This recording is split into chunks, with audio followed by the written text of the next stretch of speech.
Un alto ejecutivo del cine millonario aparece muerto a tiros en su mansión. Era horrible, pero olía a gato encerrado. La línea entre víctima y culpable era muy fina.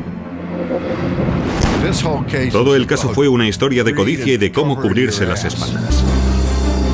Una gran fortuna familiar estaba en juego. Había un montón de oro y ella quería su parte. Nunca nos preguntamos quién lo ha hecho, sino qué ha pasado o cómo ha sido. Y las pruebas de balística junto con las pruebas científicas resultaron ser la clave para resolver el caso. Un extraño y misterioso asesinato acaecido en Hollywood enfrentó a un padre con su hijo. Esta noche en Poder, Privilegio y Justicia.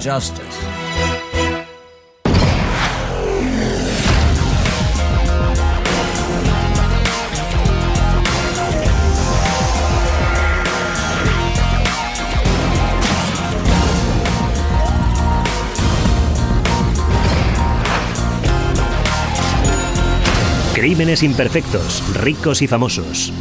Tiroteo en Bel Air.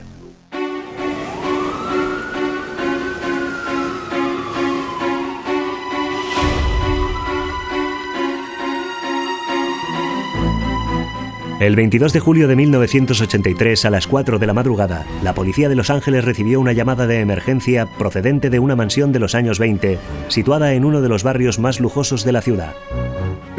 Nos extrañó teniendo en cuenta que la llamada era desde Bel Air. Era muy raro que nos llamaran desde allí para investigar un homicidio, de cualquier tipo que fuera. En el interior, los detectives se encontraron con una intrigante escena.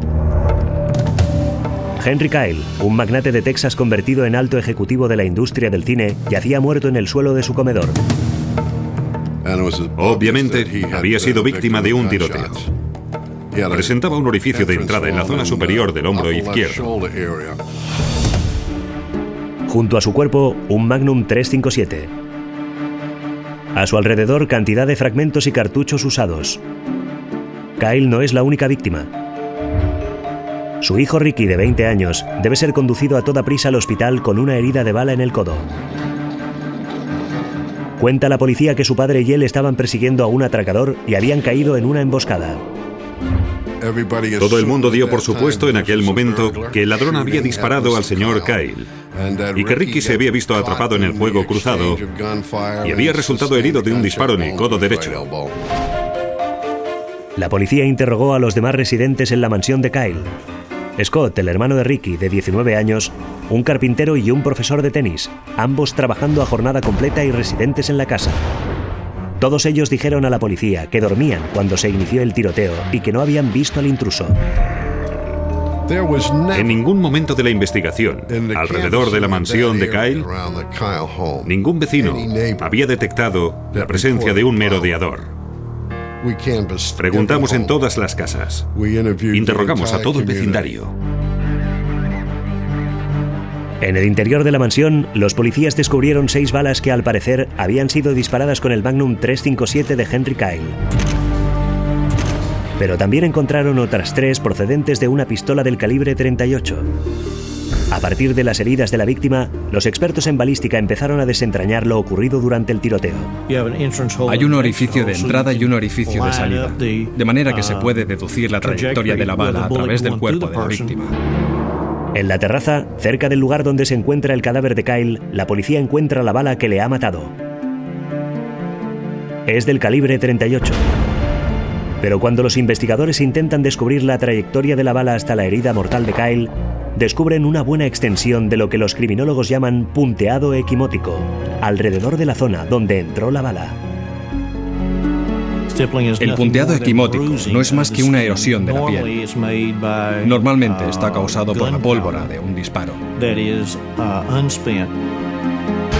El punteado en el cuerpo de Kyle indica a la policía que el revólver estaba a menos de 30 centímetros, probablemente a pocos centímetros de distancia al ser disparado.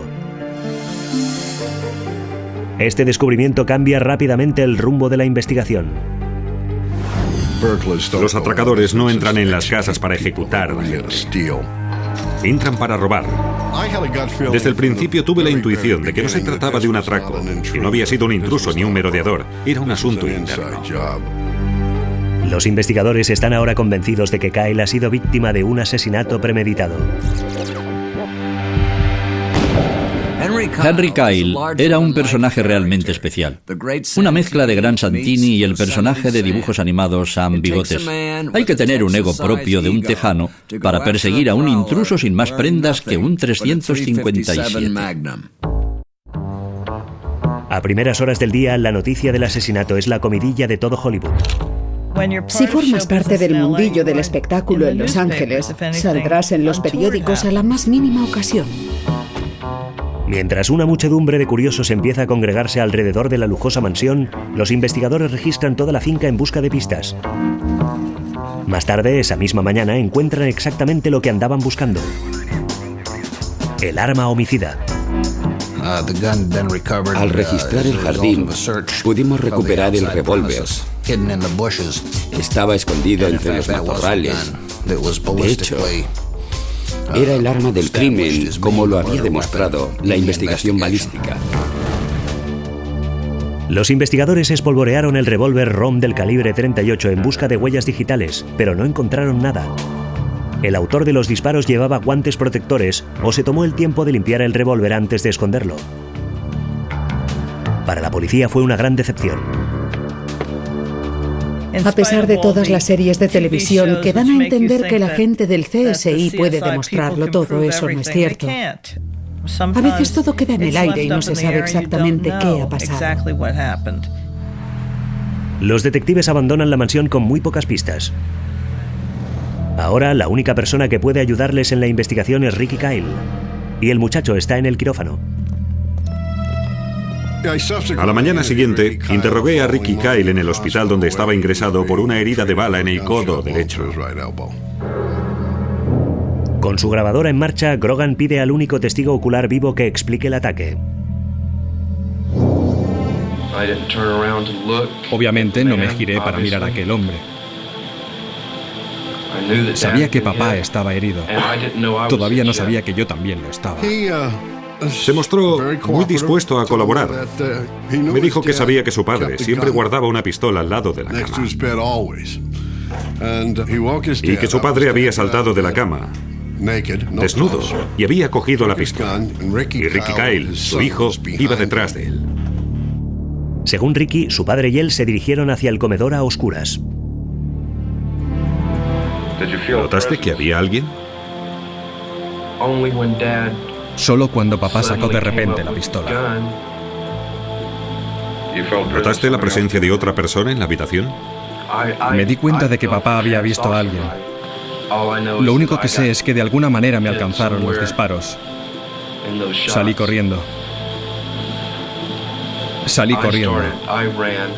Estaba saltando en aquel momento. Salté con el primer disparo, obviamente, y estaba aterrorizado. Pensé que me estaba muriendo. Pensé que estaba prácticamente muerto. La historia de Ricky es convincente, pero por desgracia no aporta ningún detalle sobre el asesino. De momento la investigación sigue atascada en el primer escalón. La policía no sabía por dónde coger el asunto. Un tenista profesional, un carpintero, un millonario desnudo y muerto y sus dos hijos, todos juntos en una mansión de Bel Air. Iban a necesitar cierto tiempo para llegar al fondo de este misterio. A la mañana siguiente de la muerte de Henry Kyle, con el corazón atravesado por un disparo en su mansión de Bel Air, todo Hollywood está intrigado por este misterio. Todo el mundo pensaba que era como un episodio de la serie Dallas. El tiroteo, el maleante, era como una historia típica de una película de misterio. En lugar de preguntar quién disparó a JR, la gente quería saber quién disparó a Henry Kyle. Para resolver el misterio, la policía tendría que rebuscar en el pasado de Kyle. Henry Harrison Kyle nació en 1923 en una cabaña del Tennessee rural. Salió adelante sin la ayuda de nadie y se convirtió en piloto de caza en la Marina de Estados Unidos. En la Segunda Guerra Mundial fue galardonado con la Cruz de Vuelo por su valentía y su reputación de intrepidez total. Una vez confesó a un sacerdote castrense que podía matar al enemigo sin sentir emoción o arrepentimiento alguno. Su reputación de sangre fría le seguiría acompañando hasta mucho después del final de la guerra. Era un hombre que había caído herido detrás de las líneas enemigas como piloto de caza. Había conseguido sobrevivir y huir andando. Y había empezado luego una nueva vida como hombre de negocios de mucho éxito. A finales de la década de los años 40, Cuyler se asoció con un amigo propietario de una refinería de petróleo cerca de Dallas. El joven empresario invirtió sus ganancias en el sector inmobiliario y en la industria del petróleo, y pronto empezó a acumular una verdadera fortuna. Una vez me dijo, si de verdad quieres triunfar en la vida, solo tienes que concentrarte en una sola cosa y ganarás todo el dinero que quieras. Y Kyle empezó a concentrarse en una sola cosa, en los campos de golf. A mediados de los años 50 fue el primero en empezar a construir urbanizaciones de lujo junto a los campos de golf más exclusivos. Mientras sus promociones iban extendiéndose por toda Norteamérica, su cuenta bancaria fue aumentando hasta sumar $60 millones. Henry Kyle era todo un personaje en Dallas, pero siempre estuvo fascinado por Los Ángeles y visitaba la costa a menudo. En los años 60 y 70, Kyle conquistó algunas de las caras más famosas de Hollywood. Zsa Zsa Gabor le calificó con una nota de 9 sobre 10 y protagonizó un episodio que fue la comidilla de la ciudad, cuando el millonario tejano raptó a Natalie Wood en una fiesta y desapareció con ella todo el fin de semana. Pero aunque en Los Ángeles Kyle adoptara el papel de un caballero del sur, en Dallas mostraba su lado más implacable. Se comportaba como un matón y no le gustaba estar con nadie que escapara a su control. En la estela de su privilegiada vida, Kyle fue dejando atrás enemistades profesionales y familias rotas. De sus 4 esposas, Henry tuvo 2 hijas y 2 hijos. Ninguno de ellos presentaría la candidatura de Kyle como padre del año.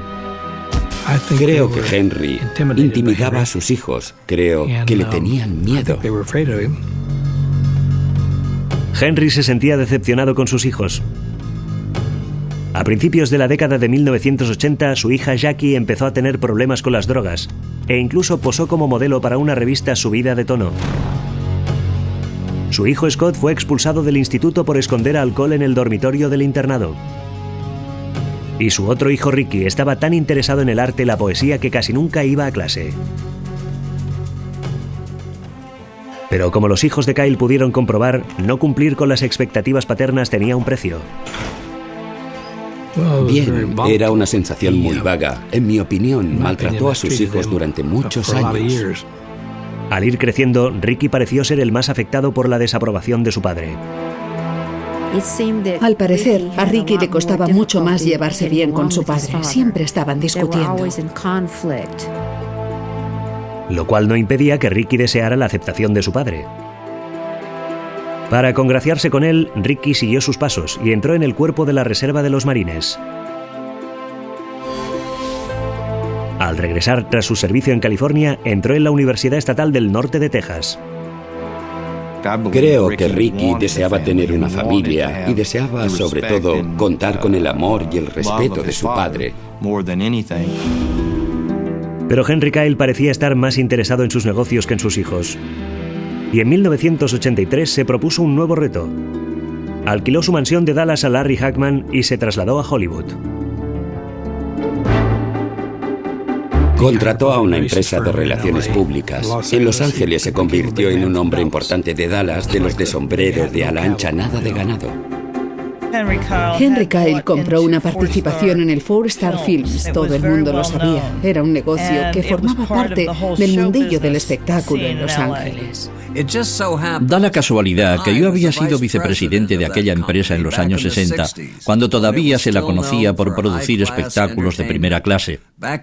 En aquellos tiempos eran propiedad de David Niven, Charles Boyer y Dick Powell, 3 de los personajes con más clase de Hollywood. Pero cuando Kyle compró su participación, Four Star estaba vendiendo reposiciones televisivas.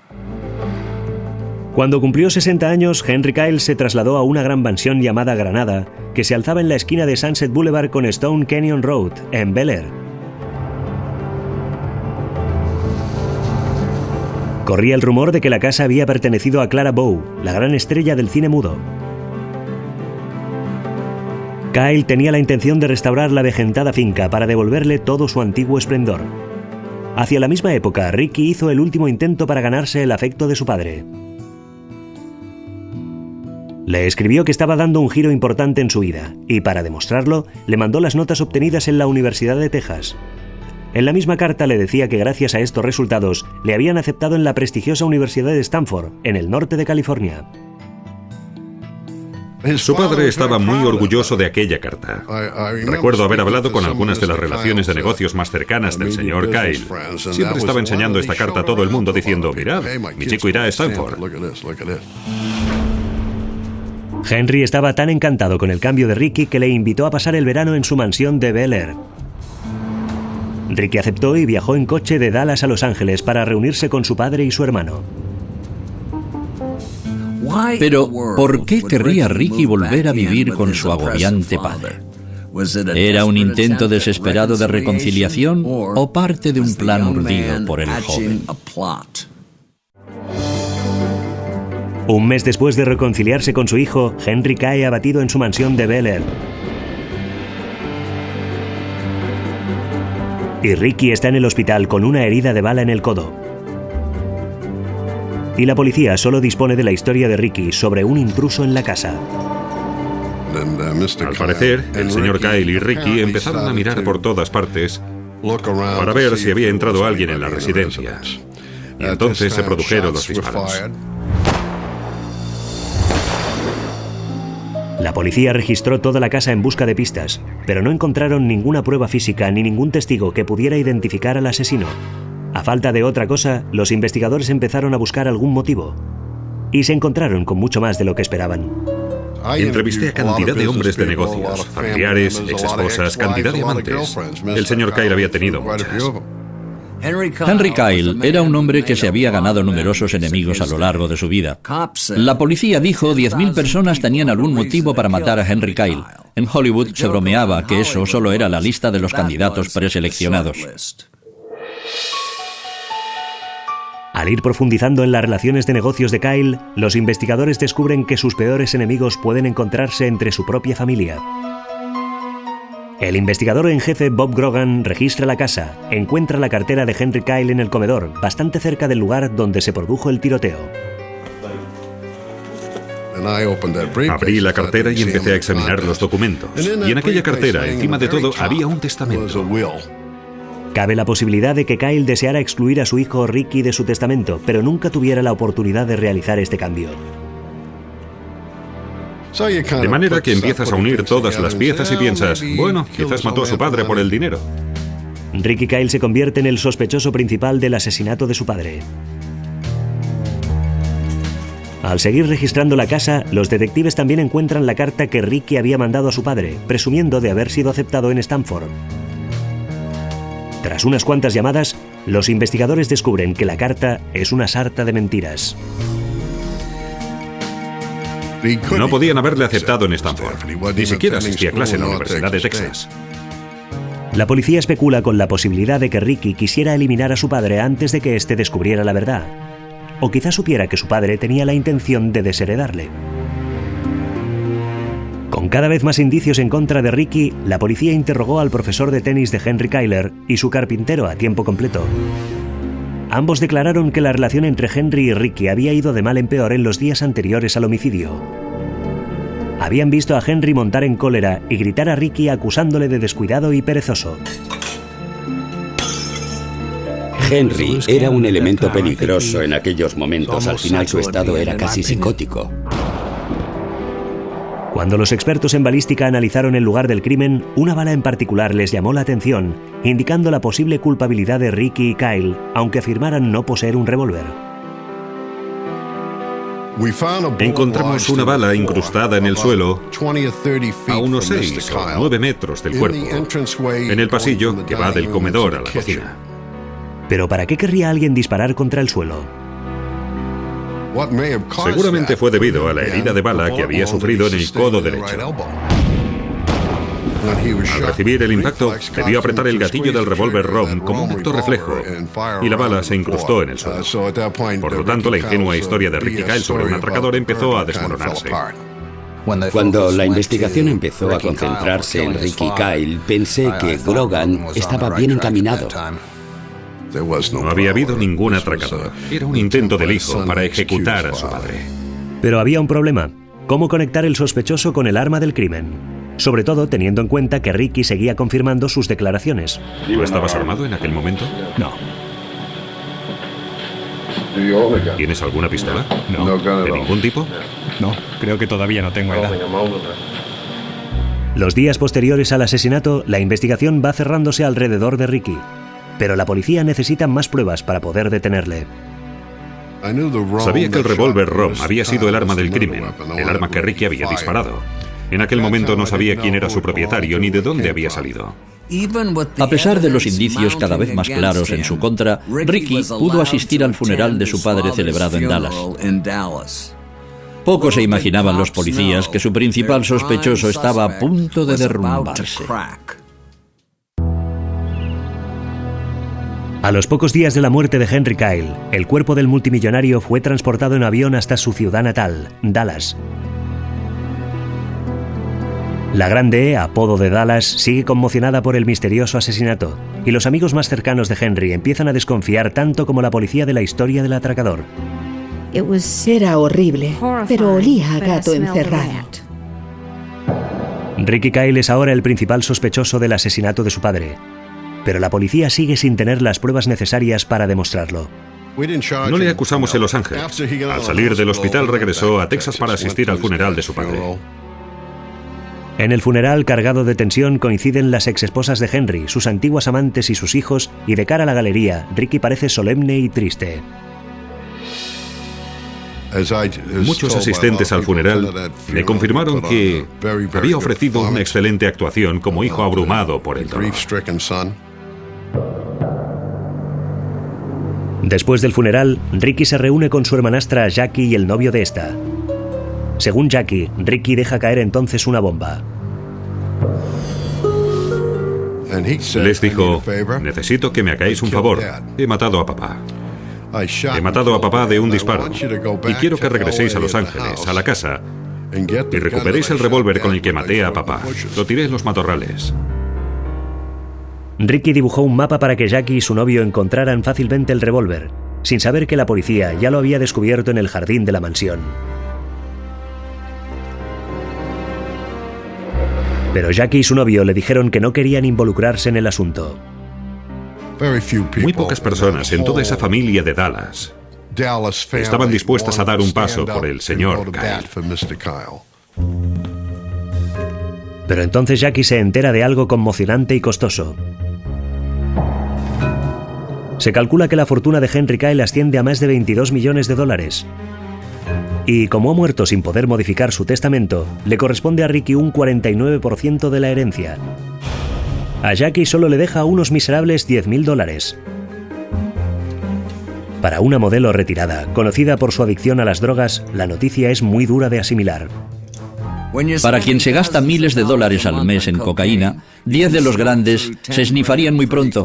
Entonces, Jackie trama un plan.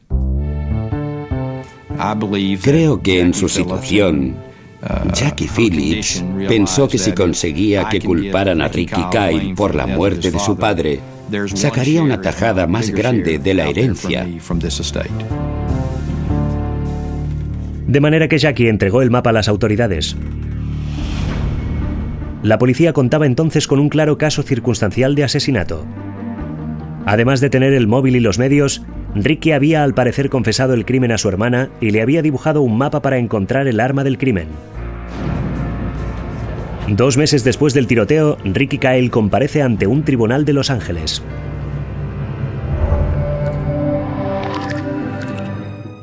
Tanto el fiscal del distrito como yo creíamos que sería pan comido. Las pruebas eran abrumadoras. Estaba absolutamente convencido, teniendo en cuenta las pruebas, tras haber estudiado los informes, las fotos de la escena del crimen y haber colaborado con Bob Grogan, que de hecho era culpable del asesinato de su padre. Ricky se declara inocente. La fianza es de $100.000. Ningún problema para el heredero de la fortuna de Kyle. Una cantidad todavía mayor del dinero de papá se dedica a reunir el mejor equipo de abogados que pueda comprarse con dinero. Su estrategia inmediata es suscitar simpatías hacia su cliente. Me dio la impresión de que era un joven, un hombre muy joven, muy cortés, pero mortalmente asustado, atrapado en una situación que no sabía hasta dónde podía llevarle. A puerta cerrada, Ricky cuenta a sus abogados una versión de la historia muy distinta de la que ha contado a la policía. Ricky admite haber matado a su padre, pero afirma que ha sido en defensa propia. Cuando su padre había empezado a disparar, Ricky había creído que era contra él. Tras toda una vida de malos tratos, creyó que su padre intentaba matarle. Los abogados no dejaron pasar la oportunidad de explotar esta nueva información y convertirla en una sólida estrategia para la defensa. No era cierto que un atracador hubiera disparado y matado a Henry Kyle. Ricky Kyle se había dejado llevar por el pánico, había mentido y se había inventado aquella historia. El equipo de abogados lanza una campaña a gran escala para convertir a la víctima en el malo de la película.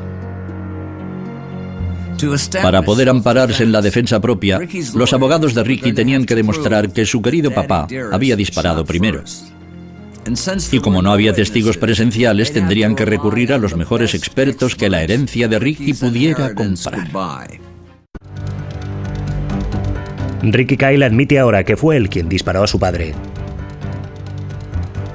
Sus abogados saben que para salvar a su cliente tendrán que demostrar que no disparó primero.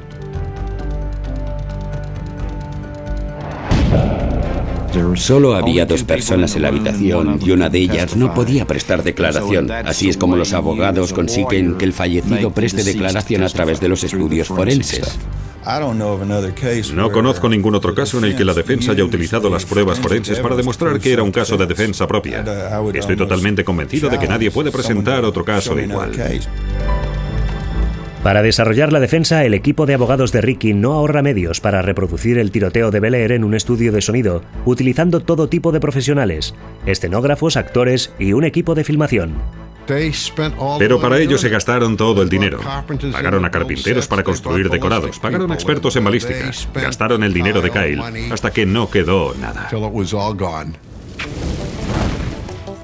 Los expertos forenses contratados por la defensa se concentraron en una bala disparada con el Magnum 357 de Kyle que rozó la parte superior de una puerta del comedor antes de salir al patio. Aquella muesca en la puerta era la prueba más crucial y casual del caso.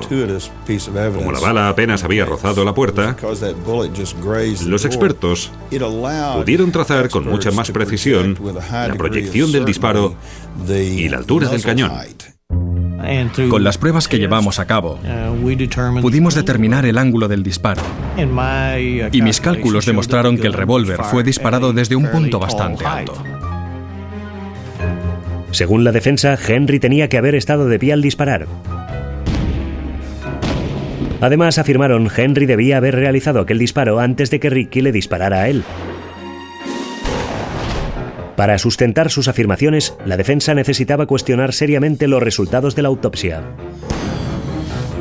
El informe del Instituto Médico Forense de Los Ángeles indicaba que la bala solo había rozado una cámara del corazón, algo que no causaría la muerte inmediata de la persona, ni su caída ni pérdida del conocimiento. Pero según el médico contratado por la defensa, el Dr. Robert Bucklin, una parte esencial del informe era completamente errónea. El Dr. Bucklin descubrió que la bala había prácticamente explotado en el corazón de Henry Kyle. Y no lo había rozado, como quien dice. Si Bucklin está en lo cierto, Henry Kyle no habría sido capaz de permanecer en pie tras recibir el disparo. Tenía que haber disparado la bala que pasó rozando por la puerta antes de que Ricky apretara el gatillo. Al acudir ante el tribunal, los abogados de la defensa confían en ser capaces de convencer al jurado de que Henry disparó primero y que Ricky disparó a su vez en defensa propia. El conjunto de esos 2 factores, la altura de la punta del cañón que disparó la bala de la puerta Y el hecho de que solo podía haberlo hecho antes de empezar a debilitarse era la clave del caso. Era la clave de la defensa propia. El 22 de octubre de 1984, 15 meses después de que Henry Kyle muriera en un tiroteo, se inició la causa del pueblo de California contra Ricky Kyle.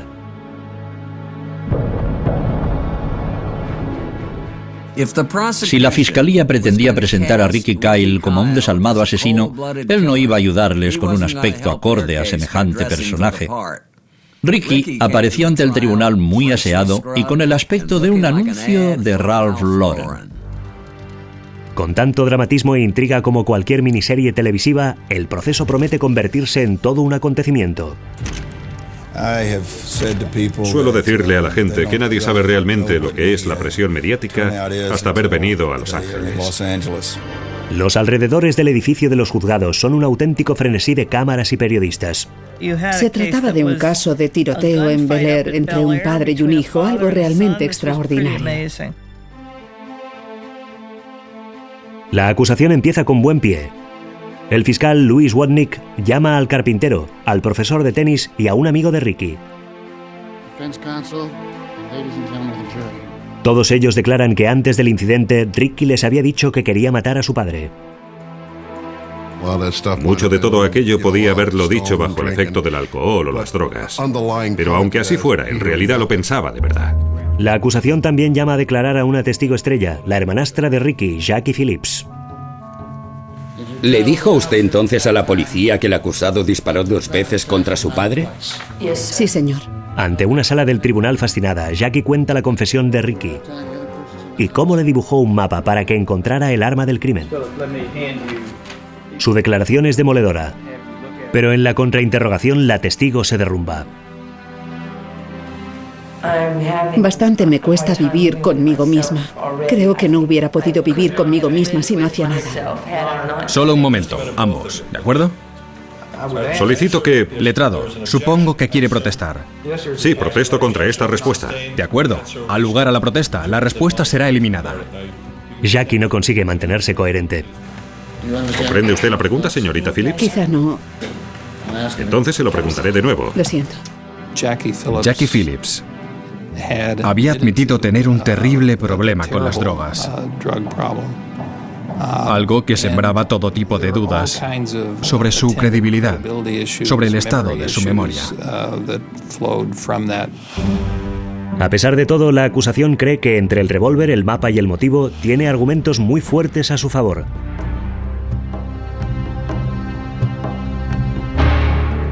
Pero se enfrentan a los mejores abogados defensores que puedan comprarse con dinero. El Dream Team de Ricky presenta todo un desfile de testigos que aseguran que Henry Kyle era un monstruo como padre y como marido. Exmujeres y examantes por igual describen a la víctima como una persona imprevisible y violenta. Estábamos convencidos de la importancia de que el jurado se enterara de estos ataques episódicos de violencia para que vieran qué vida había vivido Ricky. Cuando su padre apareció con el arma en la mano, era más que razonable pensar que su padre quería dispararle y matarle. Con el equilibrado toma y daca de la acusación y la defensa, los abogados de Ricky no tuvieron otra opción. El acusado tendría que subir al estrado. La única esperanza de Ricky era convencer al jurado de que la verdadera víctima era él. Tal como lo recuerdo, Ricky Kyle era un muchacho muy atractivo, muy agradable, muy simpático. Y sin duda, sería él mismo su mejor abogado. Ricky Kyle comparece ante el tribunal acusado del asesinato de su padre. Con tantas pruebas en su contra, no le queda más remedio que subir al estrado. Su misión principal, ganarse las simpatías del jurado. Entonces intenté alejarme de él. ¿Qué quiere decir con eso? ¿Alejarse de él? Empecé a balancear los brazos, a empujarle. Solo estaba intentando escapar. Ricky vende muy bien su historia. Se muestra a sí mismo como el hijo maltratado de un padre cruel e imprevisible. Tan acostumbrado a ser una víctima que era lógico que temiera que su padre estaba intentando matarle. Se giró Levantó el brazo y disparó. ¿Y dónde fue a parar la bala? ¿Lo sabe usted? No, señor. ¿Disparó hacia usted? Sí, señor. ¿Recuerda lo que hizo a continuación? Solo dio un salto y disparé. No cabía la menor duda de que Ricky Kyle había pensado, por fin mi papá va a matarme. Es la única conclusión lógica de cualquier persona razonable teniendo en cuenta todo lo que Ricky Kyle había tenido que soportar. La defensa refuerza su argumentación intentando demostrar que Henry Kyle había disparado primero. Nunca nos preguntamos quién lo ha hecho, sino qué ha pasado o cómo ha sido. Y las pruebas de balística junto con las pruebas científicas resultaron ser la clave para resolver el caso. Tras 5 meses de declaraciones de los testigos, el caso está finalmente en manos del jurado. Pasan días, luego semanas, sin un veredicto. Fue la deliberación más larga que haya visto jamás. Y entonces te pasas días y noches pensando en lo que podías haber hecho mejor. Vuelves a repasarlo todo en tu mente una y otra vez. Acabas realmente agotado. Tras deliberar durante 3 semanas, el presidente del jurado regresa por fin con una respuesta. Están en un callejón sin salida. Eran 10 contra 2. Era un asesinato en primer grado. Así de cerca estuvimos de encerrar a Ricky para siempre. 2 votos en contra. El juez declara el proceso nulo.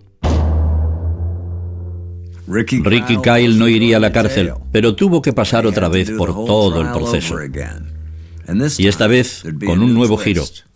Uno de los testigos claves para la acusación no repetiría su papel. Tras su comportamiento hostil y contradictorio en el primer juicio, la fiscalía decidió no volver a llamar a Jackie para que subiera al estrado. No podía ser coherente con su historia. Ese era el problema con Jackie. Yo tenía todas y cada una de las transcripciones. Y él sabía que estábamos preparados para atacarla a fondo, atacar sus contradicciones.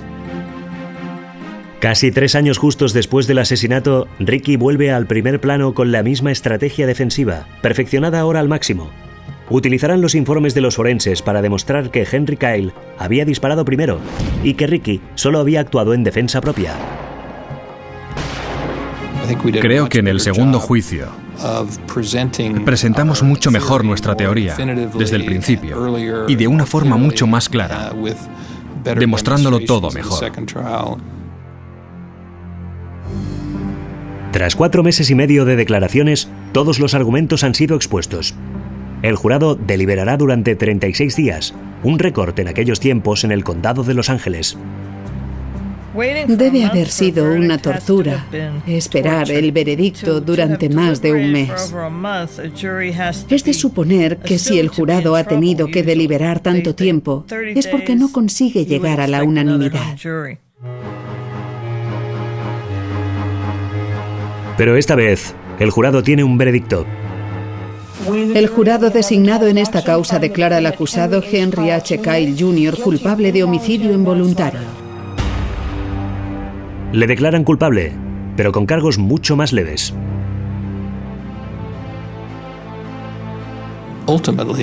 Por fin, después de 2 procesos, habíamos ganado. Habíamos conseguido establecer que había actuado en legítima defensa. Creo que mucha gente no podía imaginarse a Ricky matando a su padre. Era el tipo de testigo, el tipo de acusado que los jurados no deseaban mandar a la cárcel para el resto de su vida. Ricky escapa a la cadena perpetua, y si el juez lo considera conveniente, incluso puede dejarlo en libertad condicional y evitarle pisar la cárcel.